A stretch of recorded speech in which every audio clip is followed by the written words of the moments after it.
కర్తవ్యమశ్నుతే. సమయానుసారంగా సమయానుకూలంగా సందర్భాన్ని బట్టి శత్రువులతో ఒక్కొక్కసారి సంధి చేసుకోవాల్సి వస్తుంది, ఒక్కొక్కసారి యుద్ధం చేయాల్సి వస్తుంది, ఒక్కొక్కసారి విరోధం పెట్టుకోవాల్సి వస్తుంది, ఒక్కొక్కసారి విరోధితో కూడా స్నేహం చేయాల్సి వస్తుంది. తన పక్షం అభివృద్ధి కోసం ఇవన్నీ చేయాల్సి వస్తుంది రాజా, మహారాజా. అలాగే ఐశ్వర్యం పొందాల్సి వస్తుంది. ఎప్పుడు ఎలా నడుస్తుందో తెలియదు. అలాంటి పరిస్థితులు రాజరికంలో ఉంటాయి. రాజ్య పరిపాలనలో రాజుకి ఇవన్నీ బాధ్యత ఉంటాయి అన్నాడు మాల్యవంతుడు. రావణుడితో చెబుతున్నాడు లేచి సభలో. హియమానేన కర్తవ్యో రాజ్ఞా సంధి సమేన చ న శత్రు మవమన్యేత ధ్యాయాన్ కుర్వేత విగ్రహం. రాజా తాను శత్రువు కంటే దుర్బలుడు గాని సమబలము కలవాడు గాని ఉన్నప్పుడు అతనితో సంధి చేసుకోవాలి. మహారాజా రావణ, ఇది జాగ్రత్తగా విను.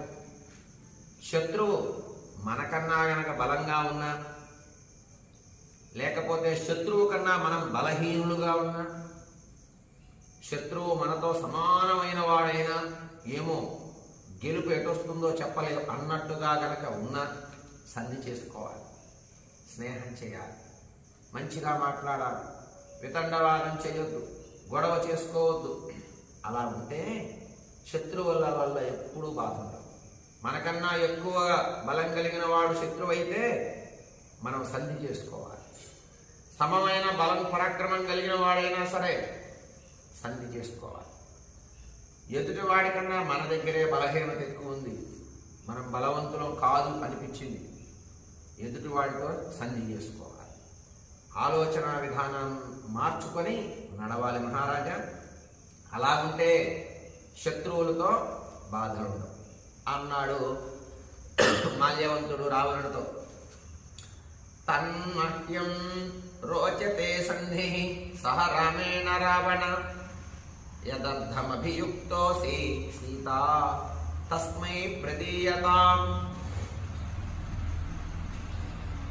నువ్వు మాల్యవంతుడు చెబుతున్నాడు, మీ పాత్ర ఏమిటయ్యా రాముడు పట్ల? రాముడు గొప్పతనాన్ని నాకు చెబుతున్నారు కానీ రాముడు అపజయానికి ఎటువంటి ఆలోచన చేస్తున్నారు, మీరంతా ఎందుకున్నారన్నట్టుగా ఒక్కసారి అసహనాన్ని వ్యక్తపరిచినప్పుడు సభలో రావణుడు మాల్యవంతుడు లేచి ఇవన్నీ చెప్తున్నాడు. ధర్మశాస్త్రం అంటారు దీన్ని, నీతి శాస్త్రం అంటారు, న్యాయశాస్త్రం అంటారు.